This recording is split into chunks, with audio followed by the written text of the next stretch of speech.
Without further ado, Vicky and Steve, if you could please introduce yourselves and tell us a little bit about yourselves, and then we'll get stuck into the questions. Good afternoon, everybody. Great to see you. So I'm Vicky Dunn. I'm the Managing Director of Grimsby Community Energy. I'm a chartered environmentalist with a background in energy, and I'm one of the founder members. So I've been working on this since 2016 now. And Steve? Yeah, so hi, it's Steve Russell, Comms and Development Officer for Grimsby Community Energy. I've worked for Grimsby Community Energy for just over 2 years now, and in that time, I've helped them with their last share offer to bring £270,000 for the last share offer. Been instrumental in launching a business club as well for the organisation, and I've got a background. I've worked with Vicky before that as my role as a business advisor, and also a long background in marketing and comms, really. Brilliant. Thanks, Steve. Thanks, Vicky. Super. So, first of all, can we take a look at Grimsby Community Energy's track record, and also maybe for people that aren't familiar with Grimsby, you could tell us a little bit about where you are, where you're located, what the weather's like today, what renewable energy projects have you launched to date, and how are those performing? So maybe a little bit of context and a little bit of history, bit of track record. So we've got Grimsby's history and Grimsby's future represented on our logo. When you take a look, you'll see our beloved dock tower. It used to provide hydraulic power to open the dock gates when there were hundreds, maybe thousands of wooden, coal-powered, later fishing boats going out of the docks to the North Sea. And nowadays, as you'll notice, we've had wind turbine blades sort of drawn over the dock tower, and that represents that what goes out the dock gates most days now is service vessels for the offshore wind farms, of which Grimsby is the closest port on the east coast of the country. So that's where they go out every day with lots of well-paid engineers, both boys and girls. So that's quite a bit of the future of the town is in the renewables industry. So that's us. We started in 2016 with just 3 of us, and we got 5 projects, the biggest of which was 50 kilowatts off the ground just in time when the feed-in tariff was going away. That was our first community share offer. We took a bit of a loan then, so our second offer was to pay off the loan, be fully member owned. If memory serves me, that's about 50 members by that point. Our next project was in 2020-21, where we doubled in our kilowatts because we put another 100 on the YMCA building, which I guess you all know YMCA.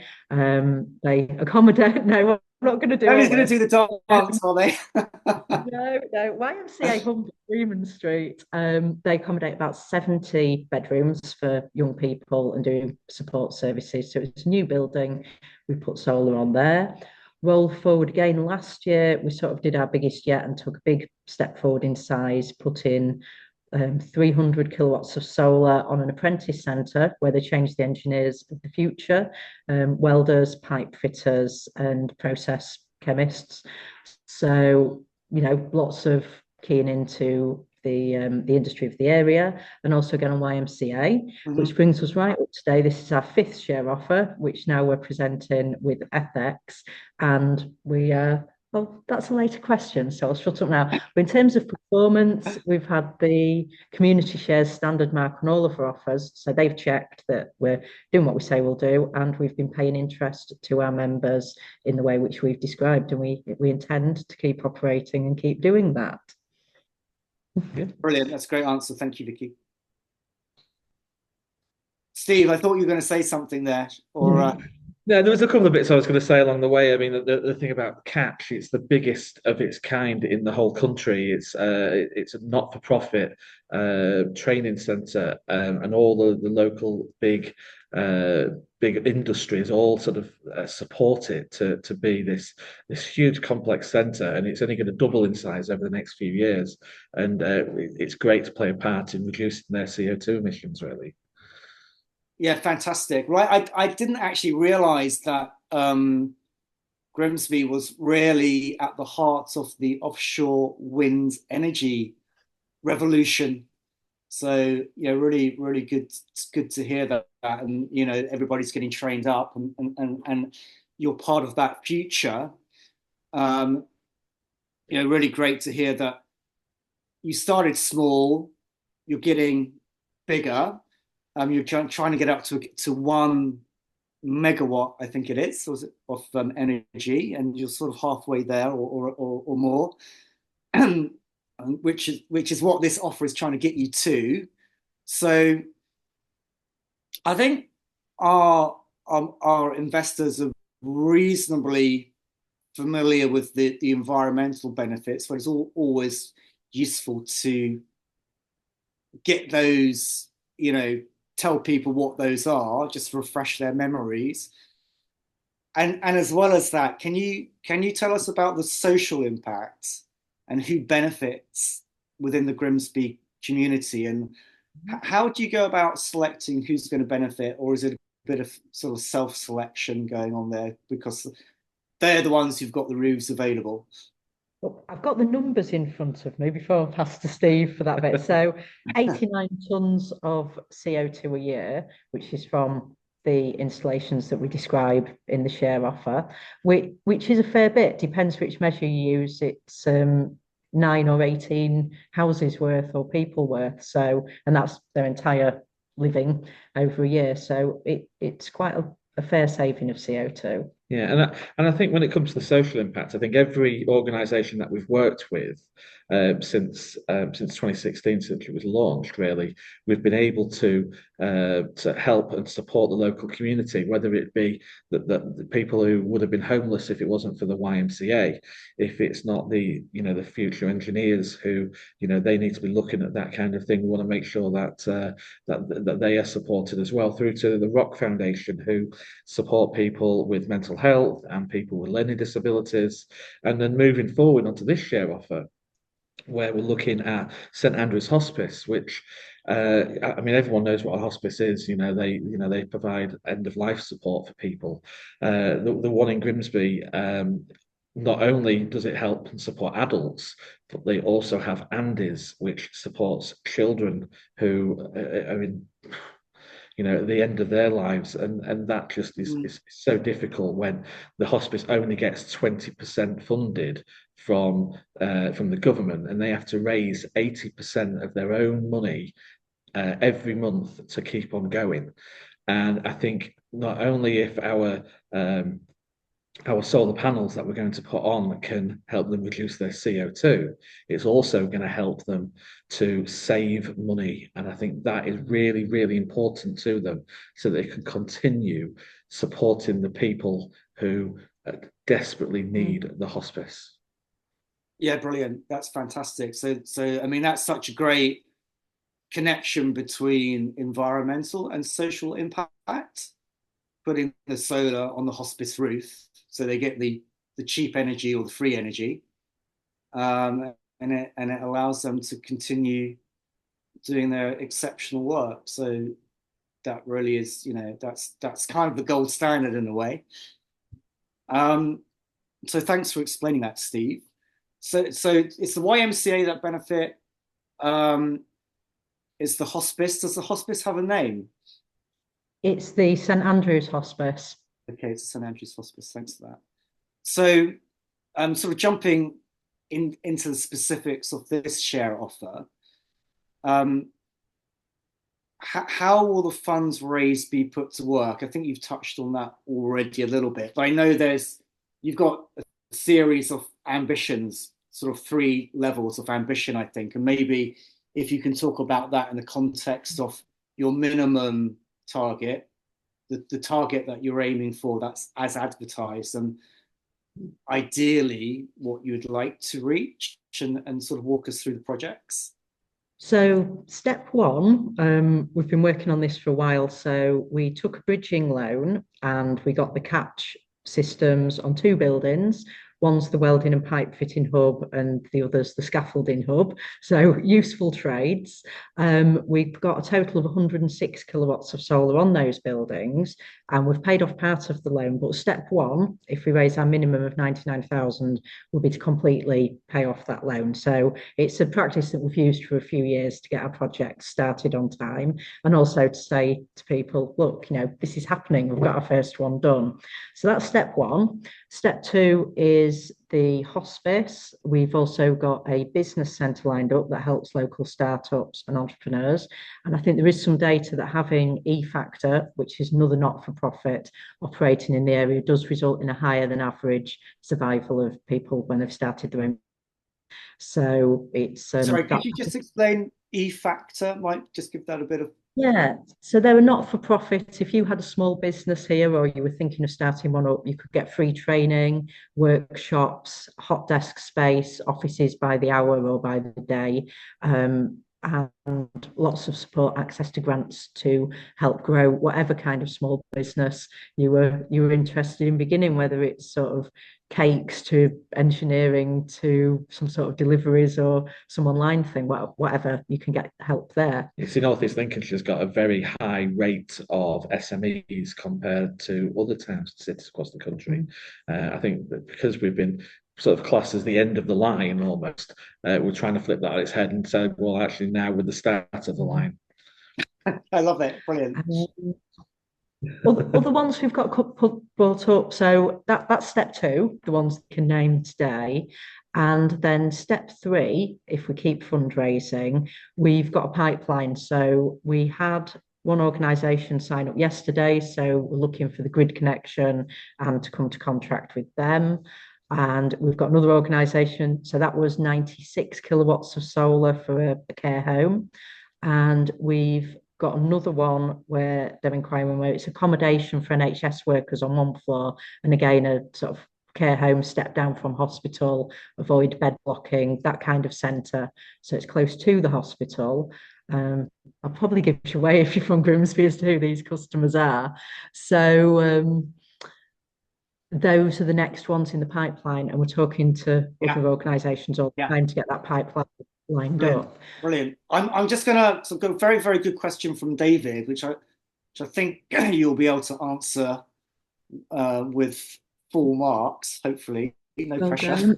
See how I'm gonna read it out, Vicky. I'll read it out so you can sit back and relax.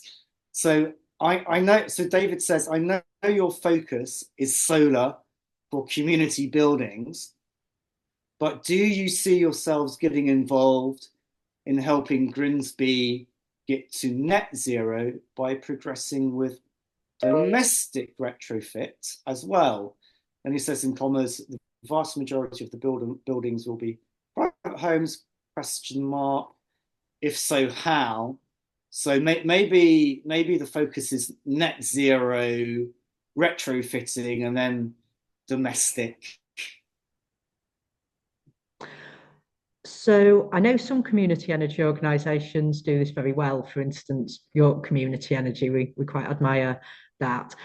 I think we should concentrate and plough our own groove in what we're doing, what we specialise in and do well. I think domestic retrofit, that it's a whole new technical area and technical challenges. There is activity in Grimsby on that, which is led by the council, and East Marsh United, who are another community benefit society, do something around that. So it is happening. Yeah, we raised funds. We raised funds for East. You did. Yeah. So yes, somebody should be doing it, but I don't think we should. If we're developing into new areas, we've got some feasibility funding to look at small wind turbines, and we've got some feasibility look at batteries to support the grid when it's most busy, by putting electricity out, or support the grid when it's least busy, and you might have to turn wind turbines off at 3 in the morning when no one's about to use the electricity, by taking the electricity into the batteries. So that's the sort of new technologies we're looking at, but I wouldn't see us looking at domestic ourselves. Yeah, brilliant. I think that's a great answer, isn't it? Because what you're sort of saying is stick to your knitting, stick to what you're really good at, and you've got broader horizons in terms of what your development could be in the battery, and I can't remember what the other one was now. Turbines. Smaller turbines. So that's good to hear. And David says, thanks Vicky, for that very helpful answer. So I think we kind of might have touched on this already, but it may be putting the financial model into some perspective, because like most community energy cooperatives, community benefit societies, you have what is called a community benefit fund, which benefits from surplus income. So could you sort of tell us about that cash waterfall a little bit? Don't have to go into detail. And Pal can always help us out on that because he's got a eagle's eye view on all the financials. And can you tell us what specific projects that's intended to support? Yeah, I mean, we can talk about some of the ones that we've already helped, to be honest with you, and then maybe Powell can go through sort of the financials on our behalf. But a couple of the good ones is there's a local arts organisation that took over one of the oldest buildings in Grimsby a short while ago. And once they moved in, they realised that it was going to cost a lot to heat the building. So we actually gave them a grant to put Loft what do you call it? Loft insulation. insulation. That's the word I was thinking of. Throughout the roof space to actually keep the place warm and toasty for them all. And you know that again is helping local people. And on top of that, I think when you bring it right down to the very smallest people in the community that do such big work. There's a gentleman locally called Frank Sparks, and he literally walks the town picking up litter as he goes. What people have fly tipped, for example, and he puts it into some tips, and then the skips then take it away into landfill or into a recycling centre.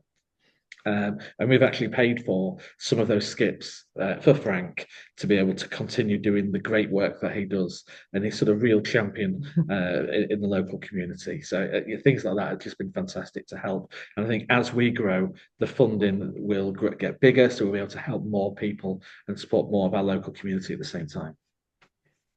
Brilliant. I love the colour, the detail you're providing there in terms of the individuals that you're helping.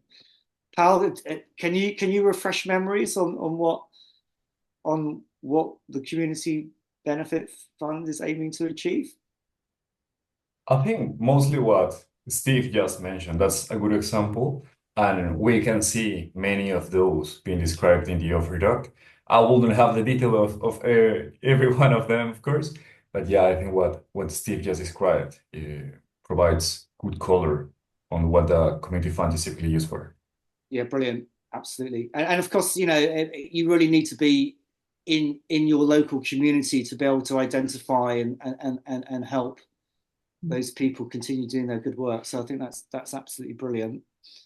If just mention as well, actually, that the other things that we're doing at the end of this month is we're hosting an event that's going to bring in sort of co-ops and community benefit societies who are brand new and looking to do their own thing in their own communities. And we're actually putting an event on to actually talk about what we do to them, so we can actually spread this message across the UK, so more people can become a co-op and be able to support their local communities at the same time. Yeah, brilliant. I mean, that's what I love about this sector is the cooperative nature that people really do extend their help to their neighbours and colleagues and friends. So that's fantastic. So I'm going to kind of try and meld two bits together now. So we've got a question from Richard, which says, "What do you see as the greatest risk to what you are doing?" And there is a full risk register in the back of the offer document, so that there's a lot of the key risks that are going to be covered in there. But what I wanted to do, I wanted to give the floor to Pal to ask the next question on, which is probably related to this, and how do investors actually get repaid. So over to you, Pal, and then if you can sort of put that risk question into your answer to Vicky and Steve, that would be great. Thanks, Paul. So will you please walk us through the business model in terms of its cash flow generation, profit and loss account, and how that will allow you to repay investors, both in terms of interest, and capital? Yeah, thank you. So with each building, we have an agreement that they will buy electricity from us at the agreed rate, and we increase the agreed rate by inflation each year. So that is the first source of income, and that's fairly secure on both sides because the hospice or the apprentice centre knows in 15, 20, even 25 years, this portion of our electricity, that's how much we will pay. And we also say to them in the unlikely event that grid electricity becomes cheaper, say if they actually manage to build a nuclear power station sometime in the next 25 years, or some miraculous technology happens, we will match the price. So they know that they can't lose. We know what our income will be there. And we've got experience from 9 years trading now to know that our percentages and our estimates work out right. There is a risk there if they shut down and the building was empty and there's no one to use electricity. That is a risk. The more sites we have, the lower that risk on any one individual site. And it's not one that we can particularly control other than by spreading and having more sites. Second source of income is the electricity that the site does not use. We sell that to an organisation such as Good Energy, Octopus, or some others. And we're also exploring arrangements to sell it to nearby factories if we can cut out the middle person there. Don't know if that will work. Watch this space. So we manage risk on that because the market goes up and down by a factor of tenfold, literally. Powell will verify that we put a very conservative figure in, and we've already had our renewal, and it's somewhat more than the pennies that we put in. Not more, not a lot, but more. So we use conservative figures in there in case we don't make as much money as we expect. And there's also some smaller sources of income where we claim other payments for electricity where we can. So once we've paid for the insurance, the maintenance, the admin, the guy who checks the meters twice a month to see that nothing's amiss, and all of the other operating costs that we need to pay, our calculations show that we will make a profit each year. After that profit, we need to pay interest to our members, as we've indicated. And once the interest has been paid, we still have some profit. We also need to account for depreciation. Obviously, each year goes by, your solar panels are worth a little less, till at the end of the life, on paper at least, they're worth nothing. So we've worked this out as we go through time. There will be enough money to pay the interest every year and pay the capital back to members as they request. They can all have it at once, like a run on the bank, but we've got steps down each year that we can pay member withdrawal requests. Now, this is something they check as part of the standard mark process as well. Who's asked for their money back and have they had it? And we're able to confirm, yes, this is the list, and yes, they've all had it upon asking. So unless something unexpected happened and we got lots of requests at once and had to put people in a bit of a queue to wait, managed by the board, then we should be fine to pay back requests. As for other risks, we've got to keep a careful eye on the cash flow with all this money coming in and out for different projects and operations. And that's also something that we went through with Powell and with our standard mark assessor. And come to, you're laughing, that was a few meetings, wasn't it? So we've got an agreed version of that presented in the share offer document, and our board are monitoring that step by step as we go through. So I can't cover every risk, but those are the main ones out of the implementation and some of the project risk ones. So I hope that covers your question, Richard. Yeah, and also, anybody in the audience who's got further questions, then feel free to get in contact with help@ethex.org.uk, and we'll pick those questions up. So Richard says thank you. Gwen has a question. I don't know if you can read that out. Sure. Thanks, Gwen, for the question, which is, the current offer appears to be structured for a repayment period of 20 to 25 years. And she was wondering if there might be any options available in the future for shorter repayment terms. I think it's worth covering how the repayments work. So because we're setting up the project over a period of time, there's no withdrawals unless it's exceptional emergency, somebody makes their case. But in general, we're not planning for any withdrawals within the first 2 years. And then after that, people can ask for a withdrawal. So it might be someone's moved house, has a change of circumstance and ask for their money back, and they can have all of their money back then. Or someone might leave their money in for 10, 15 years, and other than receiving the annual interest and hopefully attending our AGM and voting and getting involved, they won't have much involvement. So it's not that every person gets paid over the period of 25 years. It's you can request your money back or you can leave it in as long as you please. We've made plans to pay some back every year. Which is where the period that you've seen in the structure comes from. Yeah, so there'll be a table in the offer document that shows how the capital is repaid. I think it's important to note that the capital is repaid over the life of the project as standard. So that's modelled as part of the overall financial model. And you have the ability to handle withdrawals when on exceptional circumstances when people need access to their money, but you'll look at that on a case-by-case basis. Is that a good reflection of what you said? I think so, yes. Brilliant. Okay. Will says, thanks, Richard. Valuable question for investors who need to estimate the risks and also contingency plans. For example, if one of Ethex's clients closes down, who owns the panels? Are there other contingencies that will give resilience to the projects? Well, unfortunately, my mind can't quite unscramble the answer to that question exactly. So I'm not sure what Richard means by Ethex's clients. I assume he means clients like Grimsby. So worst case scenario, Vicky, Grimsby closes down. Who owns the panels? So there's an asset lock in our society rules, similar to charities, which say they can't be distributed for private profit. So I think from memory, they could be sold to settle the debts, but anything that remained would have to go to a similar community organisation. So that's the situation if GCE closed down. If one of our customers closed down, say the YMCA or the Apprentice Centre, and we do checks to, not put them somewhere that's in threat of imminent closure, we would still get some income from the exported electricity while the building's empty.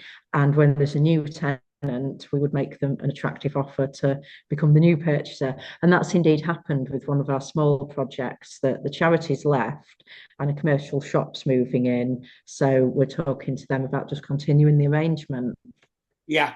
So in back in my days of portfolio management, you'd call that counterparty risk. And of course, any organization is looking at who the root, the risk, the duration, and the credit risk, and so on and so forth of their counterparties to manage those risks, and that's very standard part of the process. Will, so yes, Will says I should have asked about Grimsby's clients, so I think we've covered that one. Right. Okay. So I'm going to ask two more questions. And I'm going to skip one. And I think you've sort of touched on this already. So how do you see community-owned energy projects across the UK forming part of our clean energy transition? And maybe, what is a just clean energy transition? How does that look like to you, Vicky and Steve? Oh, I'm sorry, Paul. You've gone a bit glitchy. Please, could you repeat that bit? Okay. Sorry, Pal. Do you want to read? Okay, now I've got it. Can you hear me now? Yes. Okay. So the question is, how do you see community-owned energy projects across the UK forming part of our clean energy transition? And I just wanted to add in a bit, what does the just energy transition look like, and why is community energy so important in terms of the just energy transition? Oh, how long have we got? So I think a just energy transition deals with some of the inequality that exists in society. And I think it also means that people who are employed in industries which will fade out, so fossil fuel industries, there are new and good jobs available in a new and renewable economy. So I think community energy contributes that, because we didn't offer these jobs some years ago. We've got numbers 16 and 17 number students are sat in the office upstairs, learning about working in a renewable energy cooperative. It's that. And we're also, in a small but definite way, as Steve explained, about cutting the running costs of organisations that support the community. We're keeping that support there for people who are vulnerable and facing homelessness, or at the start of their working lives and needing training.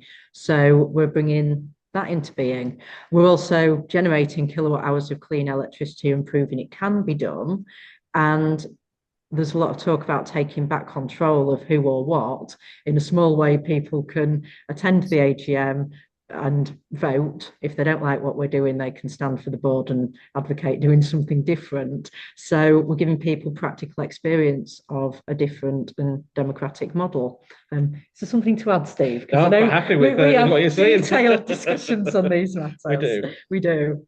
So yeah, it's a very practical model of participatory democracy that has real environmental and social benefits. And I also really like the way that you were explaining how you're helping other organizations to do the same. So it's kind of there's an element of self-organization and self-help in this sector, I think. So final question: how can investors get on board and support Grimsby Community Energy, apart from going to the Ethex website, ethex.org.uk, clicking on the offer and investing? Well, I mean, I think for sure, if you could share our information with people and colleagues and your friends and family, so that we can get that message out to more and more people, because you never quite know who would be interested in what we've got to say. And if you can also follow any of our socials, on Grimsby Community Energy on Facebook, LinkedIn, we try and make sure that people are fully aware of what we're doing. We post 3 or 4 times a week with our latest escapades, should I say. So yeah, I mean, please share it far and wide, and go check us out on the Ethex website that we've seen. Brilliant. Thanks, Steve. And then Vicky, summary and call to action. A summary and call to action. I think we're at a unique point in our 9-year history, really. We've got a track record, we've got a great offer document, we've got a pipeline, we've got the resources that we've assembled here. So please support us, as Steve said, by spreading the word, and as Paul said, by investing, if that's correct and right for you after considering all the advice and notices, and see if you can support us. Brilliant. That's excellent. Thank you, Vicky. Thank you, Steve. And thank you, Powell. So the offer is off to a great start, 23%. There's also matched funding in the wings, which is going to give the offer a further boost, which is brilliant. Open until the 21st of March. There's always a possibility of extending. Hope to hit the target before then. We'll be sending you updates, so make sure you're signed up to the emails to get emails from us, and you can see how the offer is progressing. Target of 6%, as Vicky said, to Alan, just in the chat there. And I'd just like to thank everybody once again for attending. Thank you for your time. Thanks to Vicky, Steve, Powell, and thanks to the audience. And that's it from us. Thank you very much. Bye. Thank you. Thanks.